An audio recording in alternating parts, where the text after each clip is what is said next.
Welcome friends और Mukesh Kumar online study channel. तो आज हम डिस्कस करेंगे बलात्कार और हत्या से जुड़े बहुत सारी नियम कानून और उससे जुड़ी ऐतिहासिक पृष्ठभूमि और विभिन्न देशों में किस किस तरीके से कार्य होता है इसके संदर्भ में। तो सबसे पहले हम ये टॉपिक क्यों पढ़ रहे हैं, क्योंकि हाल ही में हमने देखा कि हाथरस में एक दर्दनाक घटना हुई है जिसमें एक 19 साल की लड़की के साथ रेप एंड मर्डर केस हुआ है। तो इसमें हाथरस की यह घटना बहुत ही दर्दनाक हुई है और इससे पूरी भारत की सोसाइटी को एक धक्का पहुंचा है। और सबसे बड़ी बात कि ऐसे केसेस बहुत समय से चल रहे हैं और बढ़ रहे हैं और इस पर कोई सॉल्यूशन सही तरीके से नहीं निकला है। और सबसे बड़ी बात कि जो मनीषा वाल्मीकि का जो इसमें हुआ है उसका बहुत ही ब्रूटलिटी तरीके से रेप एंड मर्डर हुआ है। ठीक है, तो इसमें हम लोग बहुत सारे देखते हैं कि किस तरीके से बहुत सारा विवाद चल रहा है, लेकिन इसकी शुरुआत कहाँ से हुई, इस नियम को इससे संदर्भ में नियम किस तरीके से शुरुआत में बने और क्या क्या घटनाएं रही, इन सब चीज़ों को हम इस लेक्चर में देखेंगे। तो सबसे पहले हम देखते हैं कि किस तरीके से कानून का ऐतिहासिक पृष्ठभूमि को शामिल किया गया। तो 1960 में आज़ादी के बाद आईपीसी में इसको सही ढंग से रेप को या बलात्कार को परिभाषित किया गया और इससे पहले कोई भी सही तरीका का नियम नहीं था। नियम तो था 1833 के बाद ही शुरू हो गए थे नियम बनना। तो इंडिया का जो चार्टर एक्ट आया था इसमें क्या हुआ था कि इसमें भारतीय कानूनों को संहिताबद्ध करने का कार्य शुरू हो गया था, लेकिन इसके जो अध्यक्ष थे लॉर्ड मैकाले वो इसमें बहुत महत्वपूर्ण योगदान रखते थे और उनकी अध्यक्षता में पहले विधि आयोग का गठन हुआ था। तो आयोग द्वारा क्या कार्य किया गया, आयोग द्वारा कानूनों को दो भागों में विभाजित किया गया और दो भागों में विभाजित कर एक को तो कर दिया इंडियन पेनल कोड में शामिल और एक को कर दिया कोड ऑफ क्रिमिनल प्रोसीजर यानी सीआरपीसी में शामिल। इस एक में मतलब कि भारतीय दंड संहिता को और यानी दूसरे में भारतीय दंड प्रक्रिया संहिता में किस तरह से दंड के लिए प्रक्रिया होगी, इस चीज़ को शामिल किया गया। और नेक्स्ट चीज़ क्या देखते हैं हम लोग कि जो आईपीसी के तहत जो अपराध करेगा उसको भी 1960 में इसमें संकलित किया गया और 1 जनवरी 1962 में इसको लागू कर दिया गया। तो इस तरीके से हम देखते हैं कि आज़ादी के पहले से ही कुछ नियम बनने शुरू हो गए थे हमारे इंडियन कॉन्स्टिट्यूशन में या इंडियन संविधान में। तो सीआरपीसी के अंतर्गत हम देखते हैं कि आपराधिक न्यायालयों की स्थापना शुरू हो गई थी और अपराध के परीक्षण एवं मुकदमे की प्रक्रिया भी शुरू हो गई थी। लेकिन इसमें मुख्य रूप से इसकी धाराओं को बहुत ज़्यादा तरीके से याद किया जाता है। धाराएं इसमें बहुत महत्वपूर्ण होती हैं। धारा 375 में बलात्कार को परिभाषित किया जाता है एक दंडनीय अपराध के रूप में और इसके अंतर्गत कहा जाता है कि आईपीसी के तहत 376 की धारा के तहत इसमें न्यूनतम 7 वर्ष और अधिकतम आजीवन कारावास का सज़ा दी जा सकती है किसी भी व्यक्ति को। तो इसमें हम देखते हैं कि सज़ा के प्रावधान पहले से ही थोड़े तो कड़क भी थे और सिंपल भी थे, लेकिन पहले मृत्यु दंड की सज़ा नहीं थी। और फिर जब आईपीसी में जो बलात्कार को सही तरीके से जब परिभाषित किया गया तो जब इसकी बहुत अच्छी तरीके से परिभाषा दी गई, तो इसमें क्या परिभाषा दी गई, तो परिभाषा दी गई कि किसी भी पुरुष द्वारा किसी भी महिला की इच्छा यानी बिल या सहमति यानी कि कॉन्सेंट के विरुद्ध किया गया शारीरिक संबंध ही बलात्कार है। और भी इसकी परिभाषाएं दी गई, तो हम विभिन्न परिभाषाएं देंगे। एक्चुअली क्या है, कभी कभी निबंध में भी ऐसे जो सोशल चीज़ से जुड़े मुद्दे हैं बहुत ज़्यादा पूछे जाते हैं, तो इसको हम देखेंगे। तो दूसरी परिभाषा क्या है, दूसरी परिभाषा में देखते हैं कि जब हत्या या चोट पहुंचाने का भय दिखाकर दबाव में संभोग के लिए किसी महिला की सहमति हासिल कर ली गई तो भी वो बलात्कार कहलाएगा। 18 वर्ष से कम उम्र की महिला के साथ उसकी सहमति या बिना सहमति से किया गया संभोग भी क्या कहलाएगा, बलात्कार। और इसमें अपवाद क्या है, एक अपवाद है, एक्सेप्शन है कि जिस किसी पुरुष द्वारा उसकी पत्नी के साथ किए गए संभोग जिसमें 15 वर्ष से कम उम्र ना हो को बलात्कार की श्रेणी में नहीं रखा जाएगा, क्योंकि भारत में उन्हें पता था कि भारत में ऐसी सोसाइटी है जहाँ पे अर्ली मैरिज भी देखने को मिलती है। लेकिन अगर ऐसे तो अगर किसी को बहुत ज़्यादा सज़ा मिलने लगी तो बहुत गड़बड़ हो जाएगी, इसलिए उन लोगों ने इसको सज़ा से अलग रखा। अब जो नियम बने थे उनमें भी धीरे धीरे सुधार हुआ। किस वजह से? क्योंकि बहुत सारे जो केस चलते रहे उनकी वजह से इनमें सुधार हुआ। तो 1972 में एक केस हुआ पुलिस स्टेशन वाला केस, महाराष्ट्र के देसाईगंज पुलिस स्टेशन में। इसमें क्या हुआ कि 26 मार्च 1972 का एक केस है कि मथुरा नामक आदिवासी महिला के साथ पुलिस कस्टडी में क्या हुआ, बलात्कार हुआ, और जिससे इस नियम पर बहुत ज़्यादा इफेक्ट पड़ा। और सेशन कोर्ट ने अपने फैसले में ऐसा स्वीकार किया कि आरोपी पुलिसकर्मियों को बरी कर दिया, क्योंकि उस महिला के साथ पुलिस स्टेशन में संभोग हुआ था किंतु बलात्कार होने की कई प्रमाण नहीं मिले थे। वह महिला यौन संबंधों की आदी थी, ऐसा उसमें कहा गया।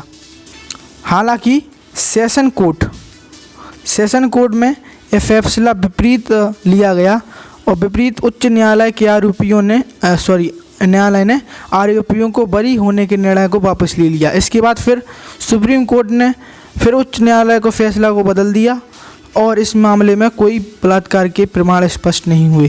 सर्वोच्च न्यायालय ने कहा कि महिला के शरीर पर कोई घाव या चोट के निशान नहीं है।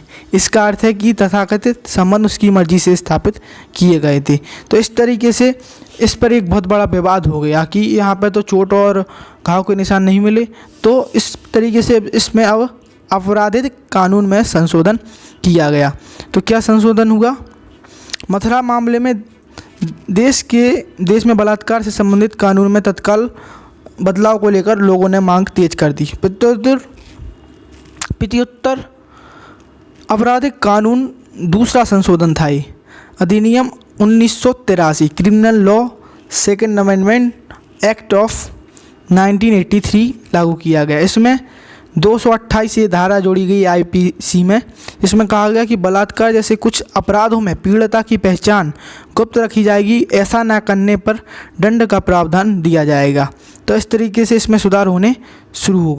फिर इसके बाद जो सुधार हुए 1983 के बाद 2012 का आप लोगों को प्रसिद्ध केस तो पता ही होगा, निर्भया केस भी आपने जो सुना है दिल्ली का। तो उसमें क्या हुआ था कि लोग और ज़्यादा सेंसिटिविटी लोगों की बढ़ गई और जब मीडिया ने इसको और बढ़ाया तो लोग इसके प्रति और ज़्यादा सजग हो गए ऐसे केसों के प्रति। और इससे के बाद बलात्कार और हत्या के मामले में देश में आपराधिक कानून संशोधन अधिनियम 2013 पारित किया गया। गवर्नमेंट पर दबाव बनाया गया तो ये अधिनियम पारित हुआ, जिसमें इसके अधीन दंड के प्रावधानों को कठोर किया गया। एक्चुअली क्या था कि जो अधिनियम जो 2013 अधिनियम हुआ, इसमें मेन योगदान रहा जस्टिस JS वर्मा, ये इम्पोर्टेंट नेम है, जस्टिस JS वर्मा के द्वारा जो एक सुझाव दिए गए थे उनको उसमें शामिल किया गया। उनने सुझाव दिए थे कि आपराधिक कानूनों में सुधार और समीक्षा की गई थी और उसमें जो था कि जो सज़ा होगी वो उसको और कठोरता के लिए बढ़ाया गया। यह अधिनियम क्या था कि इसमें यौन हिंसा के मामले में कारावास की अवधि को बढ़ाया गया और उन मामलों में मृत्युदंड का भी प्रावधान दिया गया जिससे पीड़ित की मौत हो या उसकी अवस्था मृत पर्याय हो जाए। तो इस तरीके से कि कठिन नियम बना दिए गए। और भी बलात्कार हत्या को रोकने के लिए नियम बनाया गया, जिसमें कहा गया कि आपराधिक इरादे से बलपूर्वक किसी महिला के कपड़े उतारना या यौन संकेत देना, पीछा करना भी इसमें शामिल किया गया। तो नियम इस तरीके से JS जस्टिस वर्मा की जो सज़ा थी उसकी रिपोर्ट के आधार पर बढ़ा दिए गए। और सामूहिक बलात्कार में सज़ा को 10 वर्ष से बढ़ाकर 20 वर्ष कर दिया गया, इसे और आजीवन भी कर दिया गया। तो इसमें 10 वर्ष से 20 वर्ष सज़ा, लेकिन सज़ा का क्या है कि बहुत स्लो हुई सज़ा। 2012 से लेकर अभी 2020 में दोषियों को सज़ा हुई है। तो ये हमारी जो कोर्ट है उसका दिखाता है कितना स्लो प्रोसीजर है। इसमें कुछ और सुधार भी हुए, जैसे इस अधिनियम में अवांछनीय शारीरिक स्पर्श और शब्द या संकेत या यौन अनुग्रह या सेक्सुअल फेवर करने की मांग आदि करना भी यौन अपराध में शामिल किया गया। यानी कि जो यौन अपराध थे उसकी दायरा कैटेगरी बढ़ती गई और कई और नियम इसमें शामिल कर लिए गए। इसके तहत इस जो कहा गया 2013 के संशोधन में कि किसी लड़की का पीछा करना स्टॉकिंग पर 3 वर्ष की सज़ा, एसिड अटैक पर 10 वर्ष की सज़ा से बढ़ाकर का आजीवन कारावास में बदल दिया गया। तो इसमें क्या हो रहा है, मुख्यतः 2013 के अधिनियम में सज़ा बढ़ी, लेकिन फिर भी ये मामले रुक नहीं रहे, क्योंकि ये सिर्फ ये कोई प्रॉब्लम एक नहीं है, सोसाइटी की भी प्रॉब्लम है। जो हमारे देश में सोसाइटी है उसकी भी एक बड़ी दिक्कत। तो नाबालिग के मामले में क्या कानून बने, तो नाबालिग के मामले में कानून बने जब हमारे यहाँ पे जम्मू कश्मीर के कठुआ में 8 वर्षीय बच्ची के साथ दुष्कर्म हुआ और फिर इसके खिलाफ फिर से मांग तेज हुई। तो इसके जो मतलब परिणाम में आपराधिक कानून अधिनियम 2018 आया। तो इसके प्रावधान क्या थे, इसमें कहा गया कि 12 वर्ष से कम आयु की बच्ची के साथ बलात्कार के मामले में सज़ा जो न्यूनतम वर्ष के कारावास या मृत्युदंड की सज़ा का प्रावधान दिया गया। मतलब कि सज़ा 20 वर्ष से मृत्युदंड तक भी हो सकती है। ठीक है, तो इसमें और नियम सख्त कर दिए गए और इसमें कहा गया कि इसके एक नया प्रावधान जोड़ा गया कि 16 वर्ष से कम आयु की लड़की के साथ हुए बलात्कारों के लिए न्यूनतम 20 वर्ष का कारावास और अधिकतम उम्र कैद की सज़ा हो सकती है। IPC 1860 के तहत बलात्कार के मामले में न्यूनतम सज़ा के प्रावधान को 7 वर्ष से बढ़ाकर 10 वर्ष कर दिया गया। अब एक चीज़ और है कि पॉक्सो क्या है, तो इसी का संदर्भ में हम लोग पॉक्सो भी पढ़ते हैं। पॉक्सो के अंतर्गत क्या कहा गया है कि protection of children from sexual offence act POCSO, जिसमें यौन अपराधों से बच्चों का संरक्षण संबंधी अधिनियम है। संभवतः इसमें किस आयु के बच्चे होंगे, इसमें मानसिक आयु के आधार पर अधिनियम का वयस्क पीड़ितों तक विस्तार करने के लिए उनकी मानसिक क्षमता के निर्धारण की आवश्यकता होगी। इसके लिए संवैधानिक प्रावधान और नियम की भी आवश्यकता होगी जिन्होंने विधायिका अकेले ही लागू। पॉक्सो अधिनियम की क्या विशेषताएं रही हैं, इसको भी हम लोग पढ़ते हैं। यौन अपराध के बालकों का संरक्षण पॉक्सो अधिनियम 2012 के द्वारा किया गया। 18 साल से कम उम्र के व्यक्तियों जिनको बालक के रूप में समझा जाता है के विरुद्ध यौन अपराधों के से निपटाता है। यह अधिनियम में पहली बार यौन प्रहार एवं यौन हमला को परिभाषित किया गया। इसमें यौन हमला और यौन प्रहार को परिभाषित किया गया, जिसमें कहा गया कि यदि किसी पुलिस अधिकारी, लोक सेवक, रिमांड गृह या संरक्षण या प्रक्षेप गृह, जेल, अस्पताल या शैक्षणिक संस्थान में स्टाफ के किसी सदस्य द्वारा सशस्त्र या सुरक्षा बलों के किसी सदस्य द्वारा यह अपराध किया जाता है तो उसे और गंभीर माना जाता है। यह अधिनियम क्या करता है, यौन हमला और यौन उत्पीड़न, अश्लील साहित्य के अपराध से बच्चों की रक्षा करने के लिए है। यौन हमला, यौन उत्पीड़न और अश्लील साहित्य से बच्चों की रक्षा के लिए है। इसके लिए व्यापक कानून है, जबकि लोक योजक तथा नवोदिष्ट विशेष न्यायालयों की नियुक्ति के माध्यम से अपराधों की रिपोर्टिंग, साक्ष्य की रिकॉर्डिंग, अन्वेषण एवं त्वरित सुनवाई के लिए बच्चों के अनुकूल तंत्रों को शामिल करके हर चरण पर न्यायिक प्रक्रिया में बच्चों की हितों की रक्षा की गई। मतलब कि कुल मिला के इसमें कहना चाह रहा है कि मतलब बच्चों को बहुत ही सुरक्षा प्रदान की गई उनकी सेंसिटिविटी को देखते हुए। पॉक्सो अधिनियम की जो धारा 39 है, 39वीं धारा है, राज्य सरकारों से बच्चों की मदद के लिए सुनवाई पूर्व एवं सुनवाई चरण के साथ संबंध तय करने के लिए गैर सरकारी, सरकारी संगठन, पेशेवर एवं विशेषज्ञों तथा व्यक्तियों के प्रयोग के लिए दिशा निर्देश तैयार करने की अपेक्षा रखता है।